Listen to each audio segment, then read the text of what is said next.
Welcome to the Super Healthy Human Podcast with Dr. Rodger Murphree. Do you have fibromyalgia? If you do, I want to share a little tip that I think you can find really, really helpful. Hi, I'm Dr. Rodger Murphree. I've specialized in fibromyalgia for the last 2 decades, and I've worked with patients all over the world. And a common theme I see with my patients with fibromyalgia, typically have been to numerous doctors and different clinics, and I'm sure you can identify with this. Their doctors have told them just to learn to live with it. And what I find is that most doctors are not doing the needed detective work to figure out what's really causing the symptoms of fibromyalgia. Fibromyalgia is a syndrome. It's a group of symptoms that people have. They share diffuse, achy, sometimes disabling pain, fatigue, poor sleep, irritable bowel, bloating, gas, indigestion, constipation, loose bowel movements, restless leg syndrome, depression, anxiety, headaches. The list can be rather long. And it's, 25 years of doing this, working with the fibromyalgia patients, it still amazes me that what I hear from my patients, what they hear from their doctors. And I understand, that most practitioners are only going to spend about 10 or 15 minutes with their patients. And so they're already at a disadvantage. So when I'm working with my patients, the first appointment is at least an hour. And then, depending on how complicated the case is, typically those follow-up appointments are half an hour or more. Certainly can't get a lot done in 10 or 15 minutes. But I want to share, this morning I had a patient, Barbara L. from Utah, and I was going over her lab work and explaining to her what was going on, what was causing some of her symptoms of fibromyalgia. And these are not the only triggers that are creating her pain and fatigue and poor sleep and brain fog and all the things we see in fibromyalgia. But this is a big part of these two things that I found in the testing. And these are tests that doctors are not doing. So in our initial new patient consult a couple of weeks ago, in her interview, her questionnaire, she had checked on this. She had all these symptoms of low thyroid.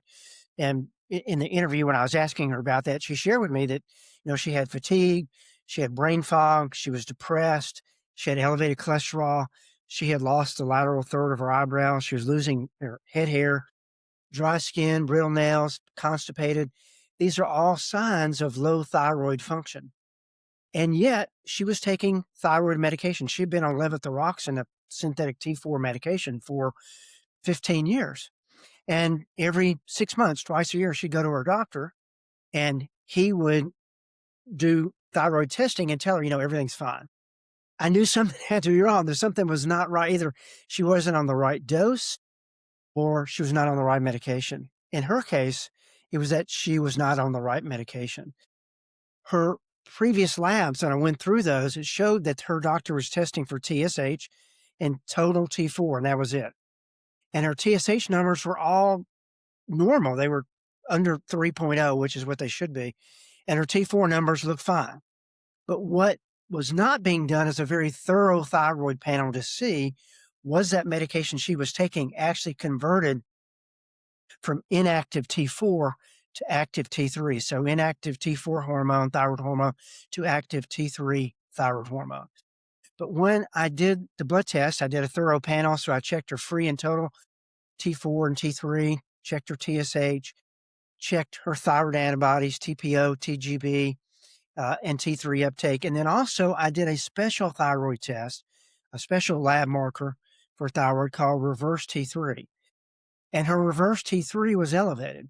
Now, reverse T3 is a sign that when it's elevated, it's a sign that your T4, which is inactive, you don't even have to have T4, but it's got to convert into T3. You can live without T4, but not without T3.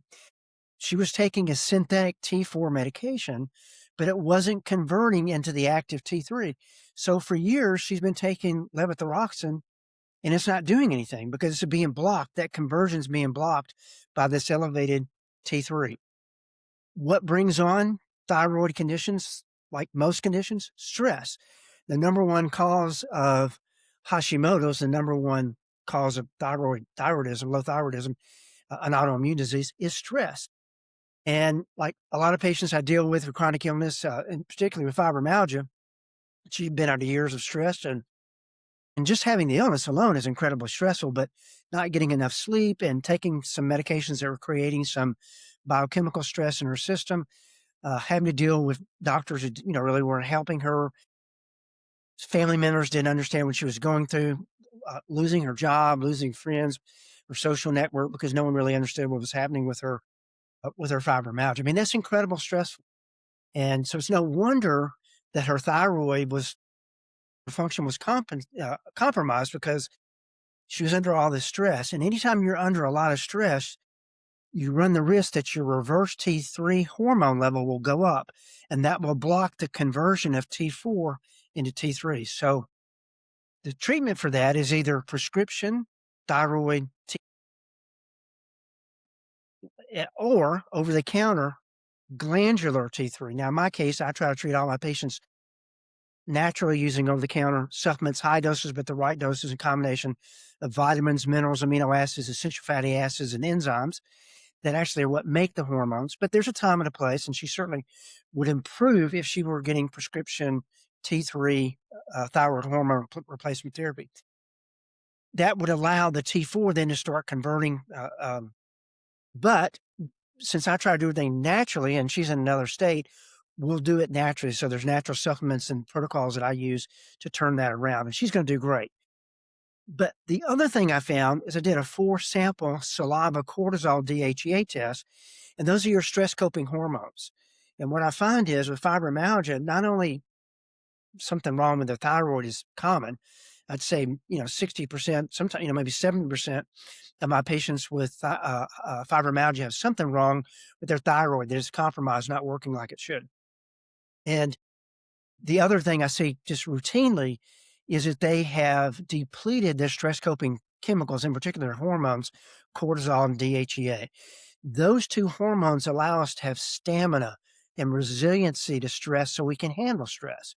When they become depleted after years of stress, eventually your body says, hey, I can't release any more cortisol. You've used it up and you're used up your DHEA, good luck. And this is where patients with fibromyalgia see that stress becomes more magnified. So little things that they used to be able to do now become really difficult, whether that's just, a lot of folks that are working with fibromyalgia having to give up their jobs, give up their careers. Sometimes they give up their social network, they give up their hobbies, their physical activity, their exercise, the things that they used to be able to do and oftentimes really love doing. But because they can't handle the stress or the stimulation, then they have to give it up. And they find that if they overdo it, they get into this thing called a fibro flare, where their symptoms are flared up. I did a little video about that yesterday about how to self-test to see if you're vulnerable to having fibro flares. But doing a 4-sample saliva test, what I found for Barbara is that her cortisol level was extremely low. First thing in the morning, late morning, late afternoon, except at bedtime. It actually went up at bedtime. And that's a kind of an odd pattern because usually your cortisol level should be at highest first thing in the morning because it's giving you energy, giving you ability to be able to handle stress, to be able to do mental tasks, to be able to do physical activity, things that your body is being asked to do. And as the day goes on, though, what we should see is the cortisol level should go down. So by the time you get to bedtime, it should be at its lowest because you need to be able to wind down and go to sleep. In her case, it was low all day. And then like a lot of my patients, she would catch her second wind at bedtime. So about 9:30, 10, when she should be winding down, getting ready for bed, she finally actually felt a little bit better. She had a little bit of energy. And rather than trying to wind down, she would take that energy that she hadn't had all day and do some things around the house that she had put off all day because she just didn't feel like it. Part of that was just being a mom, being a wife. Totally understand it. But she was sabotaging her ability to get deep restorative sleep, which is crucial because one of the most stressful things is insomnia, just not being able to get a good night's sleep where you don't wake up the next day feeling refreshed and your body hasn't had that 7 to 9 hours of healing, time. When you get the deep restorative sleep, when you go into delta sleep, that's when the body's releasing these stress coping chemicals and things to allow you to be able to repair the damaged cells and things that you've done all day long.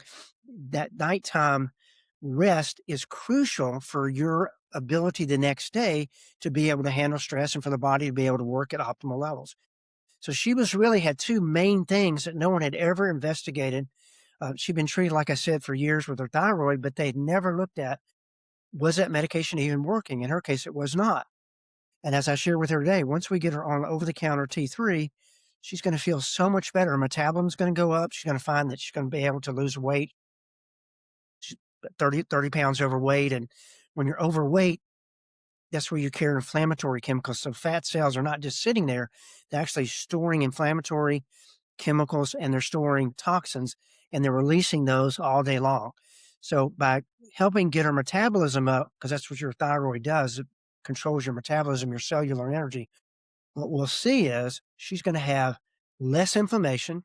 She's going to start to get rid of toxins. So she's going to look better, feel better. And we also see not only will she have less pain, she can have more energy. Because if you're carrying around 30 extra pounds, that's you put a backpack on, you walk around with, 30 pounds in the backpack, you walk around that all day long, or even sitting up all day long. That's exhausting. Okay.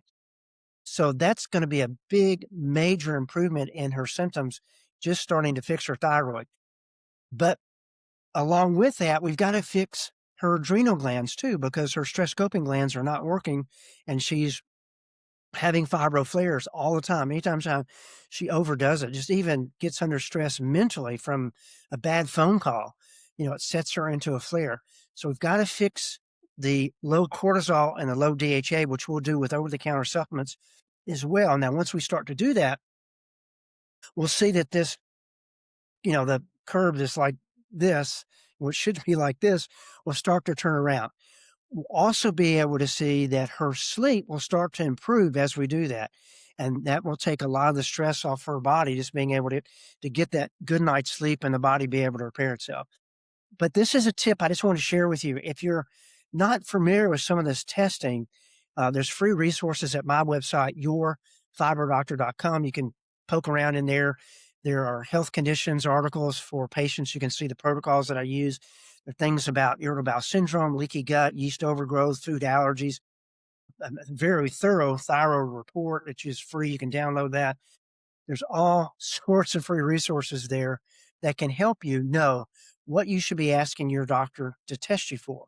Now, if you're like a lot of my patients, you may have asked your doctor to do some of this testing. They tell you, we don't believe in it, or it's not covered by your insurance, or they try to talk you out of it. If that's the case, I want to encourage you, you got to find another doctor.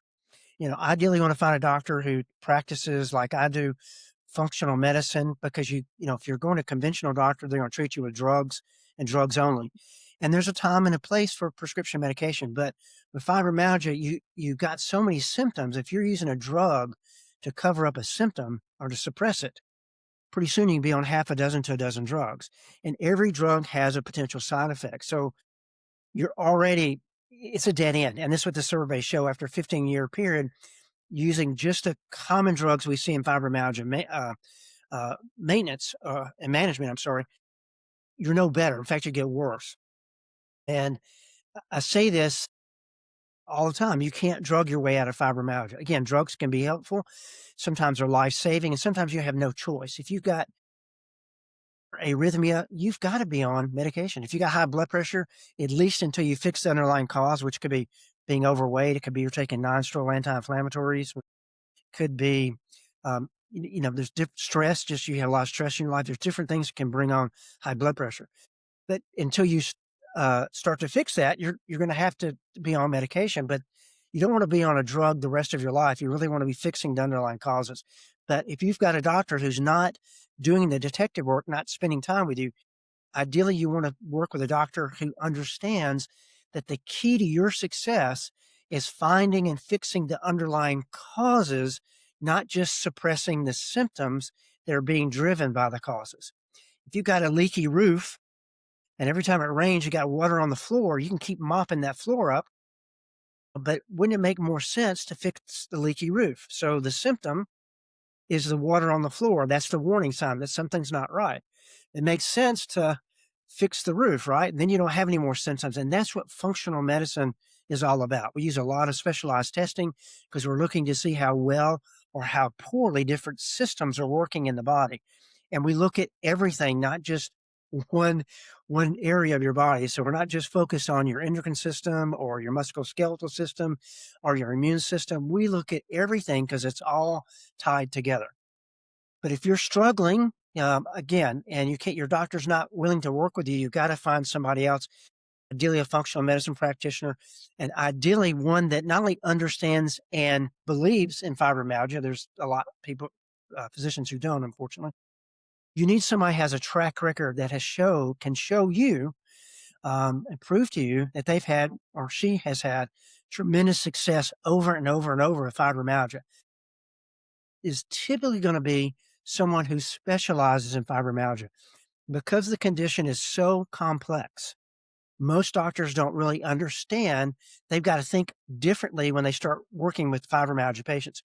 What they have had success with their other patients oftentimes does not work in fibromyalgia. Oftentimes they put the cart in front of the horse and they sabotage the ability to really be helpful to their fibromyalgia patient. If you're looking for answers and can't find them, if you're working with doctors who don't understand you, if you're ready to take the next step and get healthy, that's the only way you can get over fibromyalgia, and you can get over it. Have helped thousands of patients. You can see their testimonials on my website, yourfibrodoctor.com. But if you're looking for some help, again, there's free resources at my website, yourfibrodoctor.com. There's also free videos on my YouTube channel. There's my Super Healthy Human on my YouTube channel, and my podcast, Super Healthy Human. You can also listen to the audios. I work with patients all over the world. I just came back out of retirement after a year and a half and now opened up my practice again. And I do telemedicine and video conferences with patients all over the world. And you can learn more about that at my website. I hope this was helpful. Don't give up. I don't care if you've had fibromyalgia 20 years, 30 years, a year. You can feel dramatically better, but you've got to work with somebody that's willing to spend the time with you and do the detective work to figure out where your unique symptoms are coming from. Everybody's fibro is a little bit different. Hope this was helpful and look forward to sharing more with you in coming days. Thanks for listening to Super Healthy Human with Dr. Rodger Murphree. Remember, your body is designed to heal. It just needs the right tools. Stay curious. Stay consistent. Stay super healthy. If this episode helped you, leave a review or share it with someone who's ready to take charge of their health. The information provided in this podcast is for educational purposes only and should not replace professional medical advice, diagnosis, or treatment. Always consult your physician before making changes to your health regimen. This content does not substitute medical care.